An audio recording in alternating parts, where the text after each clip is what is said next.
In competitive markets, companies need to decide how they will compete, whether by offering lower prices, better quality, unique features, or a mix of these. Success depends on picking the right position and avoiding ones that reduce value.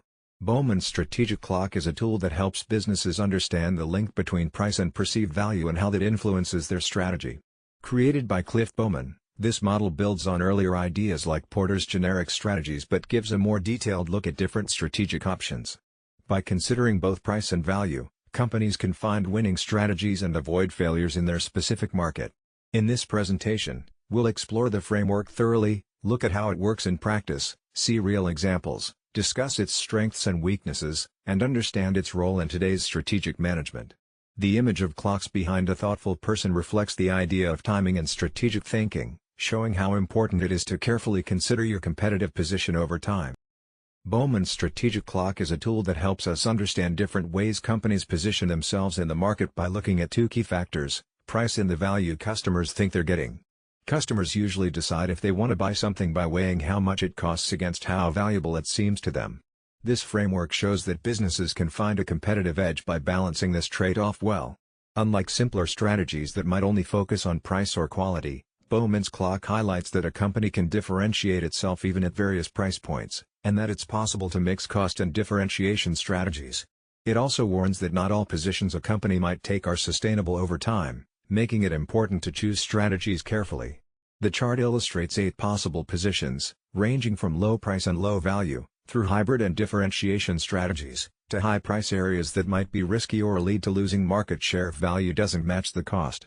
This gives us a clear picture of how companies compete based on how they manage price and perceived value. The first strategic position is the low price, low value option, often called the no-frills strategy.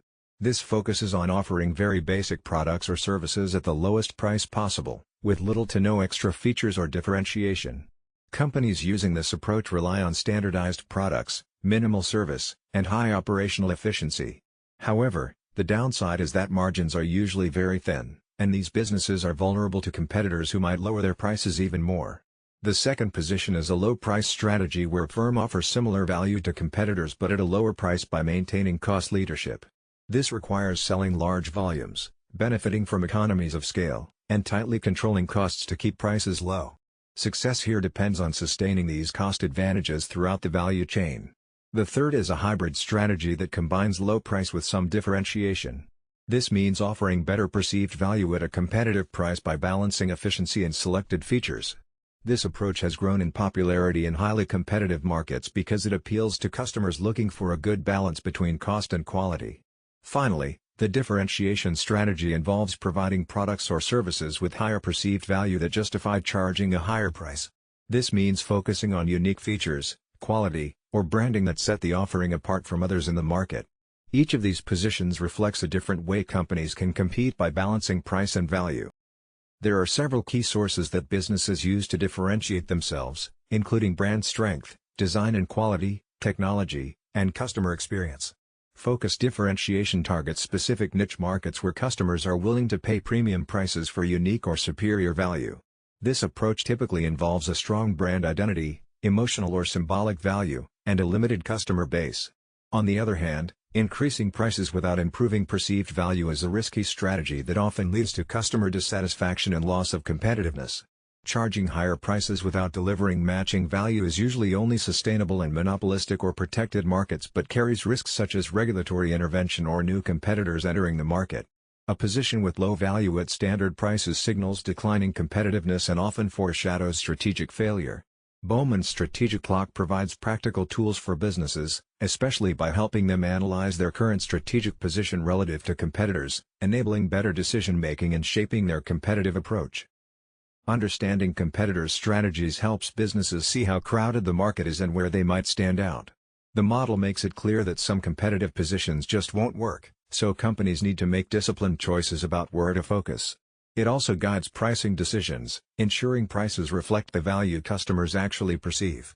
Additionally, it helps spot when prices rise or value drops without intention, which can hurt competitiveness over time. To use Bowman's strategic clock effectively, it's important to start by clearly defining the market in which customers you're targeting to make comparisons meaningful. Next, you need to assess how customers see value, using methods like surveys, brand studies, market research, and online feedback. Finally, analyzing pricing structures is key to aligning strategy with customer expectations and maintaining a competitive edge. It's important to assess both actual and perceived pricing compared to competitors, factoring in non-monetary costs like switching difficulties or inconvenience.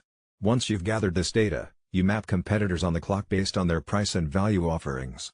This helps identify crowded market positions, the sustainability of current strategies, opportunities to reposition, and risks of moving into uncompetitive zones.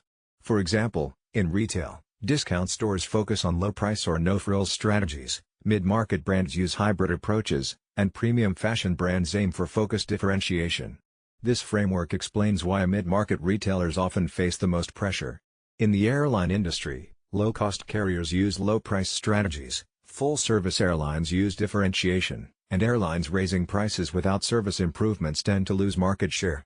In consumer electronics, some brands combine advanced technology with accessible pricing to compete with premium players.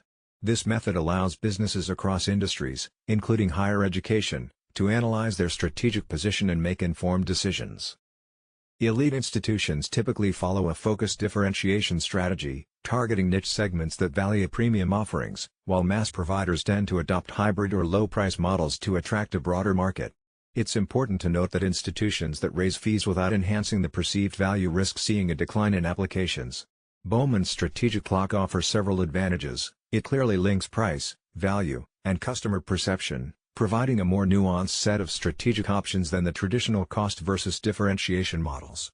It focuses on customer perception, anchoring strategy in how value is perceived rather than just internal costs. The model also helps identify unsustainable and risky strategies, giving organizations valuable diagnostic insights. However, there are some limitations. Measuring perceived value can be complex and subjective, making it challenging to accurately place a strategy on the clock. The model also provides a static snapshot, which may not keep up with fast changes in competition or technology. Finally, it simplifies competitive reality, since real-world strategies often involve multiple factors beyond just price and value. Overall, while it's a useful tool for strategic decision-making, it should be applied with awareness of these constraints. One important point to keep in mind is the risk of overgeneralization, as industry-specific factors can sometimes limit how broadly we apply the model. Today, Bowman's strategic clock is often combined with modern tools like digital pricing analytics, customer experience metrics, platform and ecosystem strategies, and data-driven competitive intelligence. These additions make the model more relevant and adaptable to current business environments. Overall, the strategic clock remains a valuable tool for understanding competitive strategy by clearly linking price with perceived value. It offers insight into why certain strategic positions succeed while others don't. While the model has some limitations, especially in measuring perception and adapting to rapid changes, its greatest strength is in providing strategic clarity, encouraging disciplined pricing, and focusing on customer needs. When used alongside other tools and supported by thorough market research, it helps organizations stay on course, find strong competitive positions, and maintain long-term advantages.